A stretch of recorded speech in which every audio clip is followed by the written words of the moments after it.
This is Jonathan Gilliam back on the Experts Podcast. The truth has arrived.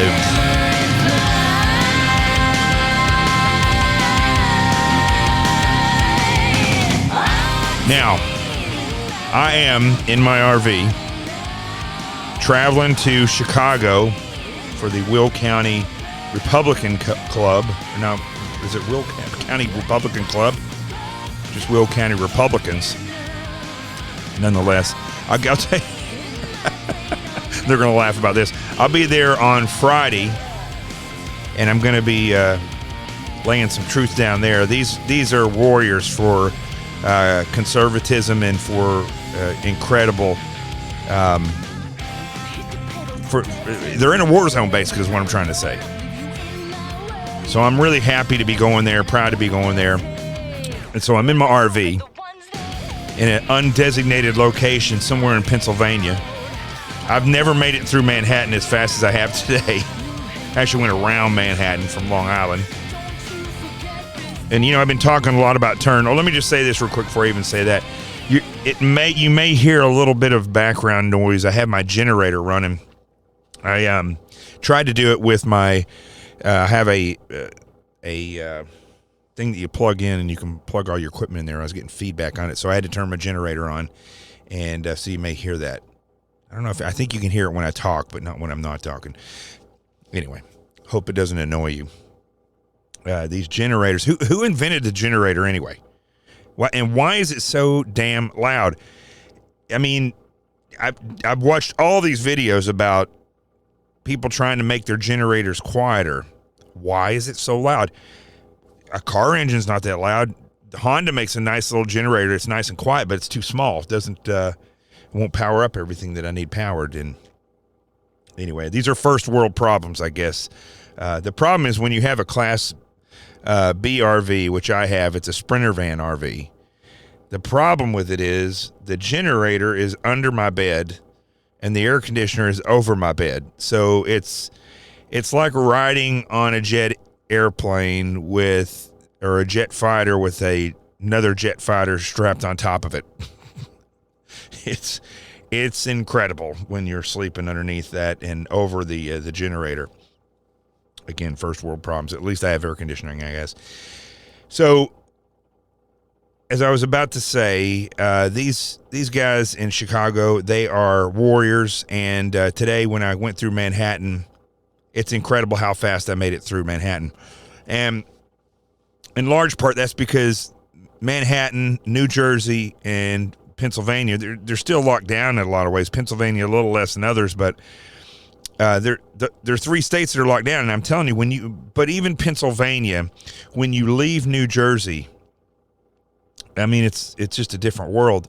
New Jersey and New York, they just tell you everything you can't do anything without being told how you should do it.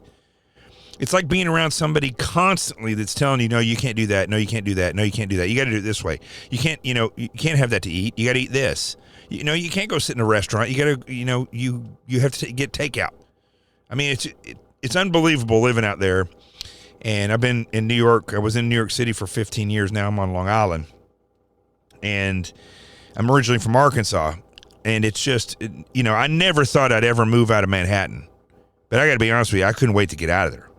It's that bad. And I haven't been back through there at all. I didn't go through the city. I went around it.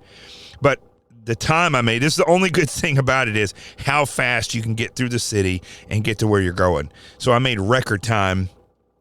And now it's 4:46 in the morning, and I'm recording my podcast for you that I'll release and then get some sleep and then be on Newsmax at 11:20, which is from the RV. So today was day 3 of the convention. I listened to it while I was driving, and then I watched part of it here. And there's, again, incredible speakers. I tweeted out the first night saying that if I was the president, I would have just stopped on the first night because they just crushed it on the first night. They pretty much crushed it every night. And every night, it's a little bit different of a topic. The first night was just a celebration of America. Second night, this is what I'm taking away from it, it's the celebration of the citizen. And the third night has been the celebration for life, and a tremendous amount of pro-life speakers that were on there. And this president has been the biggest advocate for life of any president in modern history, because they didn't really have to deal with this before the Supreme Court basically made it legal to murder children who can't. They can't do anything about it. It's incredible how the left talk about how, important life is and how criminals should be treated and it's inhumane, but yet they will advocate to take a baby that's living, set it to the side, and then decide whether or not they're going to kill it, as though it's a pig waiting to be slaughtered. Are we going to eat bacon today, or are we not going to eat bacon? That's about as important of a decision that they get, a choice that they give. They don't really care. And if you're liberal and you're listening to this and you belong to the Democrat Party and you're thinking to yourself, no, that's not how I feel. Well, that's how the party that you vote for. And maybe you're saying, well, I'm pro-choice, but I don't feel that you should, let the woman have the baby and then set it to the side. Well, listen, I'm sorry. This is the way that party vote. This is the way that party feels. That's the way they would vote. That's the way they'd have it if they could. And you should think about that. Besides the fact, if you're pro-choice, you support killing children. So they had several speakers tonight, and again, they're just fantastic speakers. I'm not going to go through all of them. I'd be here for 2 hours. So I just picked some highlights. Ones that I thought were important, and I'm gonna play either part or all of them because I just think they're very, very important. Kelly McEnany, and I always butcher her name. I know her, and she's an amazing woman. Really, probably one of the best press secretaries we've ever had. But I always butcher her name, and I think it's McEnany. I'll let her say it. She says it here in a minute. And I even joked about it on Newsmax when I was hosting a show, and I don't care how many times I hear it, I want to call her McInerney, but that's not how you say it. But I'm gonna save her for last because she had a really good, poignant speech. But Lou Holtz, man, he's an amazing guy, amazing man. The one of the most incredible speakers that there is. And he knows so much about leadership. I'm currently writing a book about leadership that will be out next year. And he's just a huge inspiration for a lot of this. And so I think what we'll do is I'm going to start out with his speech because I thought his was, I just loved it. There's other ones that I think that were equally or more important, but I just love to listen to Lou Holtz. So let's start out with him right here. I'm Lou Holtz. Many of you know me as Coach Holtz, or maybe that football guy. It is a pleasure, a blessing, and an honor for me to explain why I believe that President Trump is a consistent winner, an outstanding leader, and deserves to be reelected as our president. First, I want you to know that I grew up in a one-bedroom house in West Virginia. I may have been poor, but the lessons my parents taught me were priceless. They taught me that life is about making choices. Wherever you are, good or bad, don't blame anyone else. Go get an education, get to work. You can overcome any obstacles, and always remember that in this great country of ours, anyone can amount to something special. I lived by those principles of hard work and responsibility my whole life, living out the American story, and it works. But there are people today, like politicians, professors, protesters, and of course President Trump's naysayers in the media, who like to blame others for problems. They don't have pride in our country, and because they no longer ask, what can I do for my country? Only what the country should be doing for them. They don't have pride in themselves. That's wrong. When I was an officer in the Army, I served with so many great Americans who embraced their responsibility to our country. I'm so proud of their sacrifices and the opportunity it has provided for so many millions. America remains a land of opportunity, no matter what the other side says or believes. You know, there's a statue of me at Notre Dame. I guess they needed a place for the pigeons to land.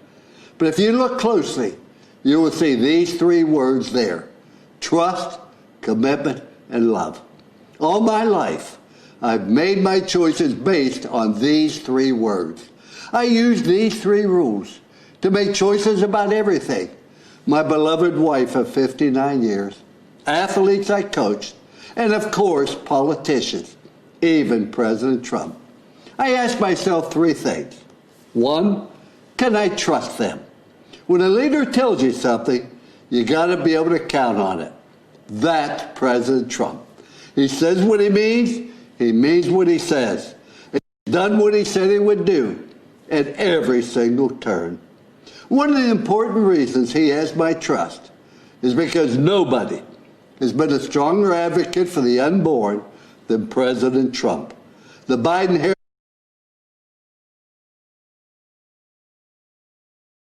Harris ticket is the most radically pro-abortion campaign in history.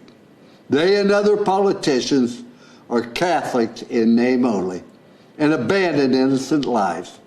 President Trump protects those lives. I trust President Trump.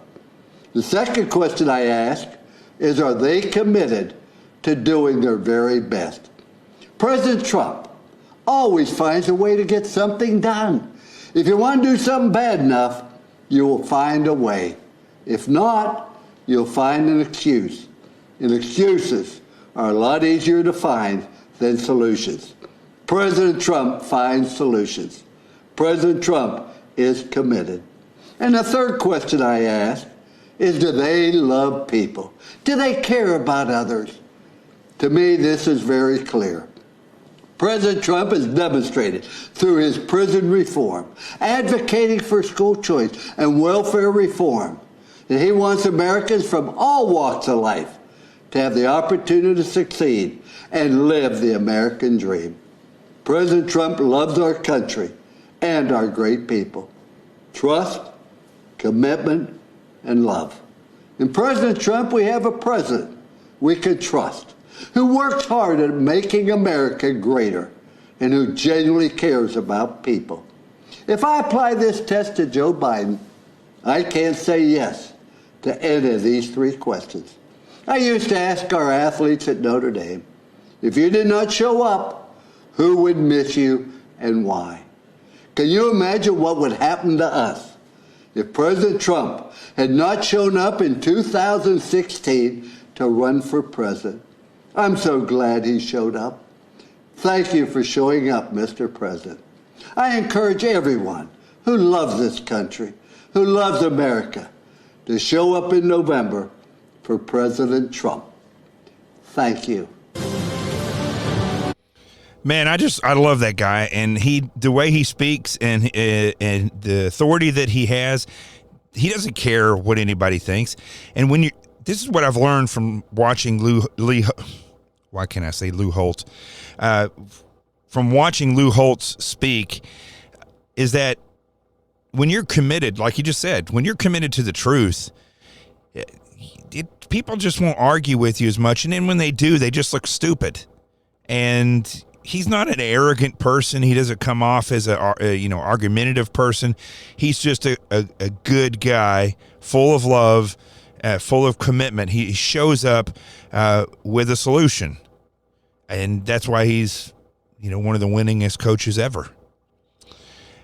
I want to move now to General Kellogg, who I am so glad that he came on. He's not one of the most well-known generals, but finally, I get to hear from a general that gets it. Man, I would love to sit down with General Kellogg, because I don't know what it was like being him in that atmosphere, surrounded by these leftist executives in the DOD. Had to be difficult to see this every day. So let's listen to what General Kellogg had to say tonight. Good evening. I'm retired Lieutenant General Keith Kellogg. In 1967, at the age of 22, I volunteered to serve my country in Vietnam. From the jungles of Vietnam to the deserts of Iraq, I have gone where my nation asked. I have borne witness to soldiers' last moments on earth, their lives spent in hope and promise of a better future for all Americans. I was in the Pentagon on September 11th, 2001. I lost friends there that day. In the years that followed, I watched my daughter, son, and son-in-law deploy to Afghanistan. I have looked into the eyes of my grandchildren as they said goodbye to their fathers and hugged them one last time. I lived service. I understand sacrifice. I know leadership. Over the past 3.5 years, I have witnessed every major foreign policy and national security decision by the president. I have been in the room where it happened. I saw only one agenda and one guiding question when tough calls had to be made. Is this decision right for America? When President Donald Trump took office, decades of failed foreign policy had crippled us. He faced wars without end in sight, creation of failed states like Libya and Syria, a past that allowed a terrorist caliphate to grow, and leadership in Washington that allowed our military to atrophy while we spent trillions of dollars abroad instead of investing at home. President Trump has reversed the decline of our military and restructured our national security strategy. With historic investment and vision, our military is now better equipped, better resourced, and better manned than any military in the world. President Trump demolished the terrorist ISIS caliphate in the Middle East and eliminated its leader, al-Baghdadi, one of the world's most brutal terrorists. President Trump took decisive action against Iranian terrorist mastermind, Qasem Soleimani, a man responsible for deaths of hundreds of American servicemen in Iraq. When our NATO allies failed to meet their commitments as we upheld ours, President Trump demanded parity. NATO members have now increased their contributions over $100 billion this year, and NATO's Secretary General credits President Donald J. Trump. President Trump challenged and continues to challenge an ever increasingly provocative and militant China. But make no mistake, President Trump is no hawk. He wisely wields the sword when required, but believes in seeking peace instead of perpetual conflict. Just over a week ago, our president brokered a peace agreement between the United Arab Emirates and Israel, the first in the Middle East in over 25 years. And this week, Afghan negotiators, with help from American officials, will start peace negotiations between the Taliban and the Afghan government to end America's longest war. Ask yourself, has this president kept his promises to keep us out of needless conflicts and to pursue ending wars without end? Has he defended your interests in renegotiating trade deals that previously hurt Americans and our national security? Has he fulfilled his commander-in-chief role by decisively going after our nation's enemies? You and I know the answer is yes. The choice is clear. This is the most important election of our lifetime. The next 4 years will decide the course of our country for decades to come. I am asking you to stand up and be counted so we never have to look back and recall what it was once like in America when men and women were free, our families were secure, and we had a president who served the people. God bless America. Thank you, and good night. So there you go. That was General Kellogg, and again, it was very refreshing. I really don't have a lot of comments except to say I agree with everything he said, and it was nice to hear a general talk like that. I mean, what happened to the DOD?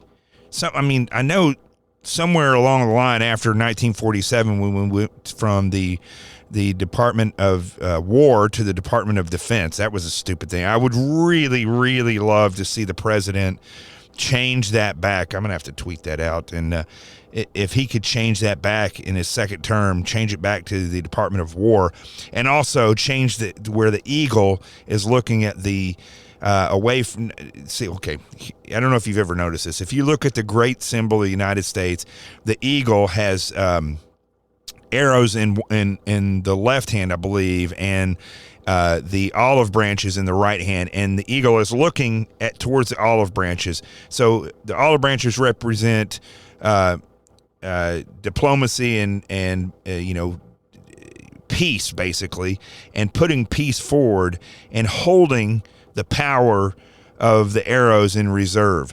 Now, it didn't used to be like that. The eagle actually had the arrows in the right talon, and we're looking at those and holding diplomacy in reserve. In other words, projecting the power, projecting the strength of America, and saying, yes, we can be diplomats and we can work with you, but we want you to know that we will crush you. Now, I'm not a war hawk. I don't believe in going out and fighting all these wars. And in fact, I think that the war on terror, the war on drugs, whatever you want to call any of these other wars that we've been in with Korea. Korea is a perfect example. We've never won against Korea. We fought a war there, lost tons of people, and never got rid of the crazy regime. Same family over and over and over again, because it wasn't fought right. It wasn't fought right. When we look at Afghanistan, we look at Iraq. I mean, we have some incredible warriors that did amazingly heroic things for freedom, but there's no strategic plan. They won't even name the enemies. And so to have General Kellogg come out and actually talk about this and reference, the fact that he doesn't want to live in a world where we have to look back and say, it sure was great when we had that freedom. I didn't say it like that, but I don't want to live in a world like that either. But if we have to go toe-to-toe about this, I don't see myself, and I hope you all feel like this, I don't see myself living in a tyrannical world without a fight. I'm not somebody who's going to go back and sit around and act like life is great and start wearing a man bun. Of course, it'd have to be a wig because I got a bald spot where everybody else has a man bun. And acting like, everything's great in the world when it's not. When you don't have freedoms. When you can't defend yourself. Listen, bad people are not going away. They've always been here. There's just a lot more of them now. And they're not going to go away. And they will always have guns. And the less empowered you are, the stronger they become. I don't see myself living in a world like that without a fight. The next speech, let me know what you think about that. You can reach me at jgilliam_seal on Twitter, and on Facebook, Instagram, YouTube, and LinkedIn. It's just Jonathan T. Gilliam. You can find me on there. LinkedIn is an interesting thing as well. It's an interesting social media ran by leftists who are, when I say leftists, the guy who started LinkedIn is he's basically a communist, as all the rest of them are. It's funny, I heard Elise Stefanik and several other people tonight that were speaking, referencing how the country is moving towards socialism. Somebody needs to brief them on the reality of this, that socialism and communism are the same thing. And the reality is every true socialist state is, and we don't even have to call it communism, but it's a fake utopia. And they do believe that there will be a point where there is no class system. There's no class of people. Everybody's exactly the same, and there's no government. What a freaking boring place to live that would be. I'm not saying I want classes, and then I want, the ruling class and this. I don't particularly like that myself, but I don't want a classless society. I want to have something to strive for. I want to have, something that I can cling to. I don't want to be like everybody else. I've never been like that. Why would you want to live like that? That's why, I love Jesus, and I love Christianity, and I love America. It's the three things that say, you be you. You be you. Just, defend us, defend our word, and don't take what you have for granted. That's why I am who I am. I was raised by an incredible mom. That's what she preached. Even before she was, she'd always been a Christian, but before she, really hammered it down and started being an active Christian, she was instilled with that actual being. She was a type of person that was and pushed other people, was and is, and pushed other people to be their best and to be themselves, to be unique. Let's see. Let's move on to the next speech here. That was General Kellogg. There was a guy that came in and spoke. I don't know who this is right here. He is a blind Chinese guy from Hong Kong, and he's an activist. He's evidently been through quite a bit of stuff, but I'm surprised that the left hasn't made fun of him, just like they were making fun of Melania Trump's accent yesterday. Incredible speech, though. I went and watched it again before I did the podcast last night, and I probably should have played it last night because the things that she touches on, you can tell that it's not just a speech written for her. This is what she feels is what's important to her. That's what I loved about her speech is she talked about what was important to her and important in general. I don't know this guy's name. He'll introduce himself. He has a Chinese accent. He's blind, so he's reading this off of Braille. But what he has to say should be taken to heart by everybody because this is a person that lives under tyranny. Let's listen. Greetings. My name is Chen Guangcheng. Standing up to tyranny is not easy, I know. When I spoke out against China's one-child policy and other injustices, I was prosecuted, beaten, sent to prison, and put under house arrest by the Chinese Communist Party, the CCP. In April 2012, I escaped and was given shelter in the American Embassy in Beijing. I'm forever grateful to the American people for welcoming me and my family to the United States, where we are now free. The CCP is an enemy of humanity. It is terrorizing its own people, and it is threatening the well-being of the world. In China, expressing beliefs or ideas not approved by the CCP, religion, democracy, human rights can lead to prison. The nation lives under mass surveillance and censorship. The U.S. must use its values of freedom, democracy, and the rule of law to gather a coalition of other democracies to stop CCP's aggression. President Trump had led on this, and we need the other countries to join him in this fight, a fight for our future. Standing up to fight unfairness isn't easy, I know. So does President Trump, but he has shown the courage to wage that fight.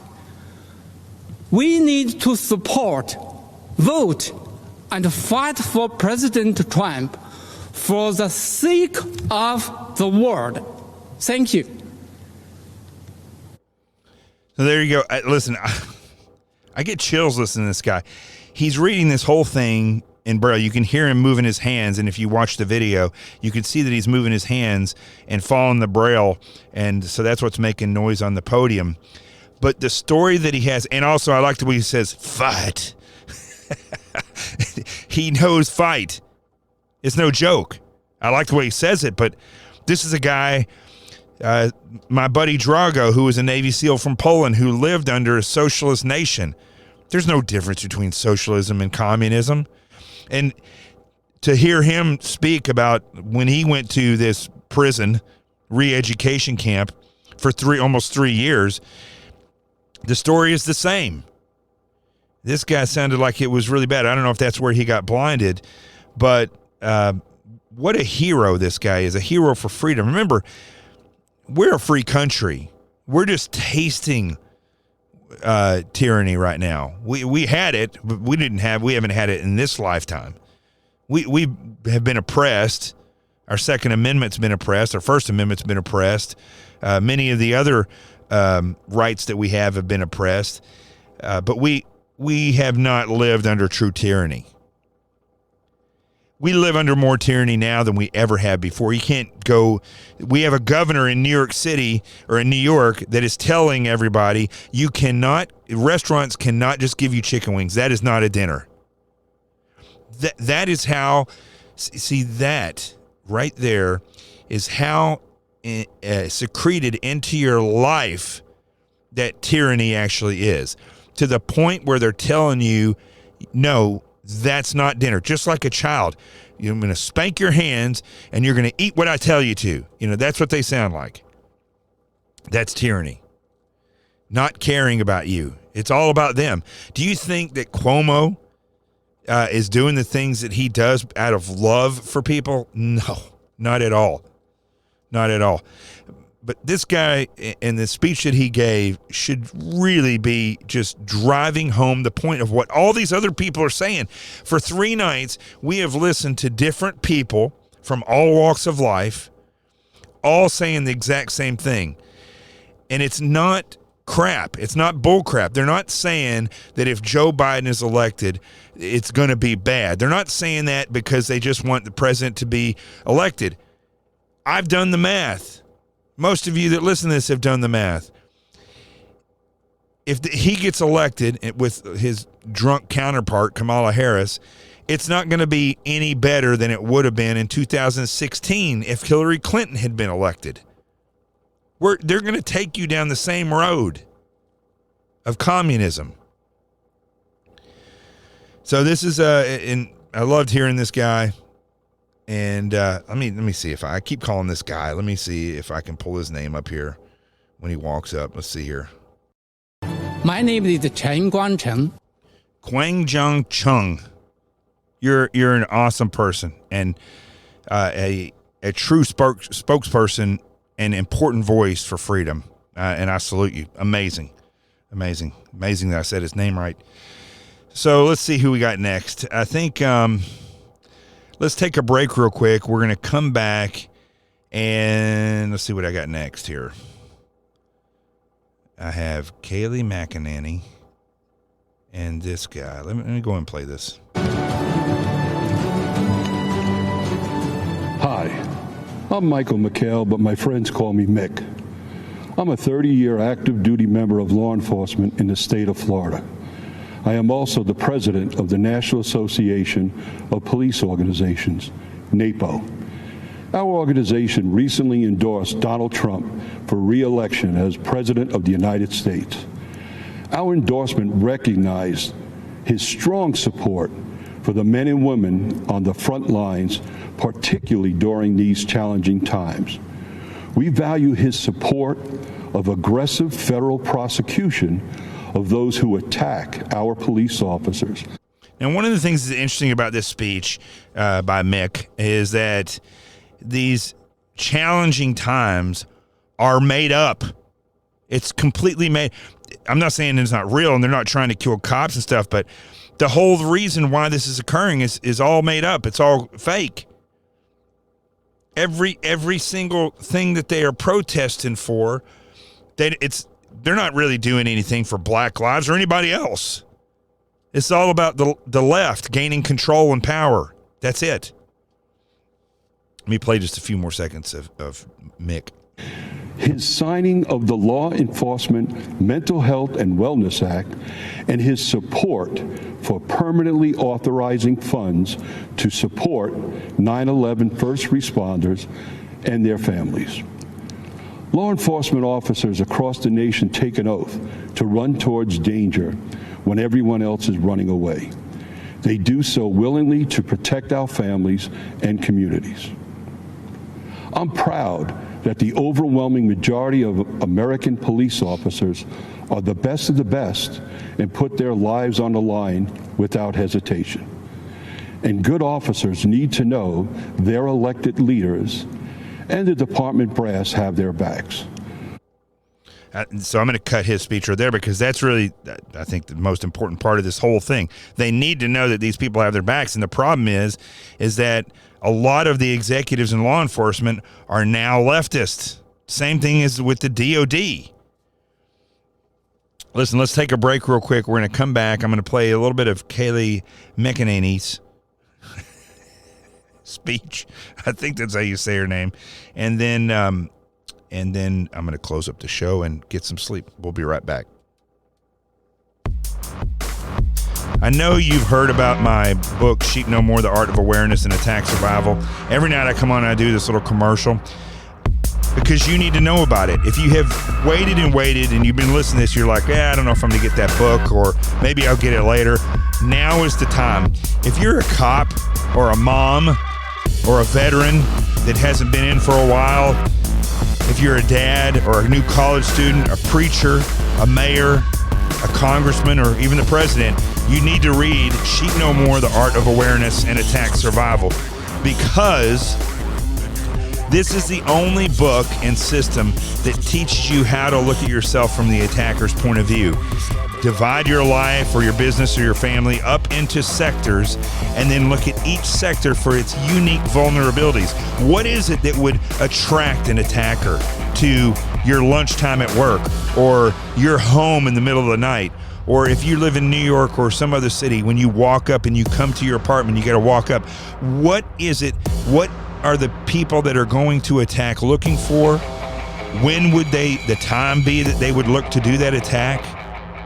Where exactly would they approach? What avenue of approach and what vulnerabilities would they take advantage of? It shows you how to look at yourself from that perspective.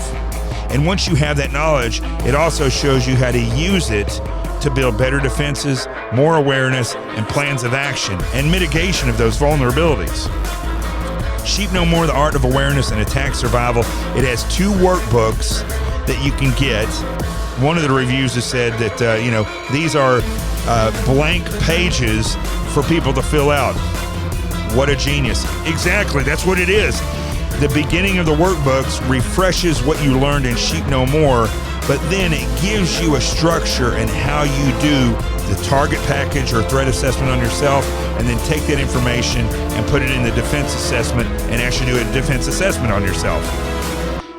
For the kids, The Adventures of Team Little Bigs, a parent's book for children. It's a book of pictures with safety and awareness lessons and communication built in. The parents go to teamlittlebigs.com, download the lesson plans, and teach the children from those pictures. The whole system. You can get it and change your life, make it safer, become more aware, and secure your homeland. Let's get back to the show.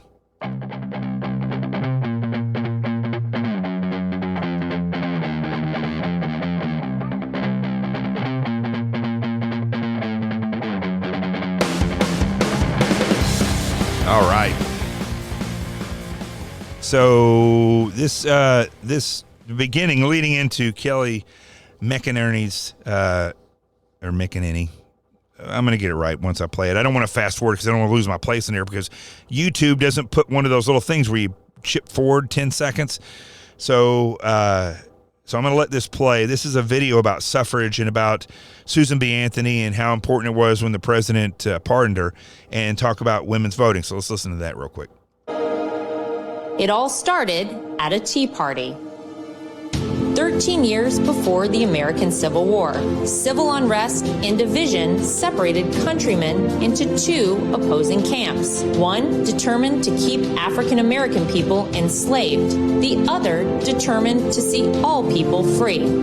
Elizabeth Cady Stanton and Lucretia Mott felt the call to fight for that freedom when they were selected as delegates for an anti-slavery convention. But upon arrival, were told they could not speak or vote at the male-dominated event. On July 9, 1848, Mott, Stanton, and 3 other women met for tea. By the end of the day, they'd formed a coalition with the sole purpose of gaining the right for women to vote, so they in turn would be free to fight for the freedoms of others. Women across America united and formed activist groups working tirelessly to win the vote for American women. The unconquerable Susan B. Anthony became one of the most visible leaders of women's suffrage when, in 1872, she registered and voted for every Republican on the ballot. As punishment for her actions, she was arrested for illegal voting. At the request of Susan B. Anthony, Senator A.A. Sargent introduced the 19th Amendment in 1878. The Susan B. Anthony Amendment was submitted and defeated 4 times, but women continued to fight. Sojourner Truth and many other black suffragettes defied segregation, fighting for all women's voices to be heard and allowed to vote. For the 2 years prior to ratification, the Silent Sentinels quietly picketed the White House. Finally, when Republicans regained control of Congress, on August 26, 1920, the Equal Suffrage Amendment was signed into law. Women's suffrage movement took 72 years and would change the lives of women forever. The victory was achieved peacefully through the valiant efforts of women patriots and the democratic process. 100 years later, in a bold declaration of rights for women, President Trump granted a full pardon to Susan B. Anthony on the 100th anniversary of the 19th Amendment's ratification. Women's suffrage was born from a desire to fight for the freedom of others. Now, we, the great patriots of America, will band together once again, and with one unified voice, we will vote for freedom.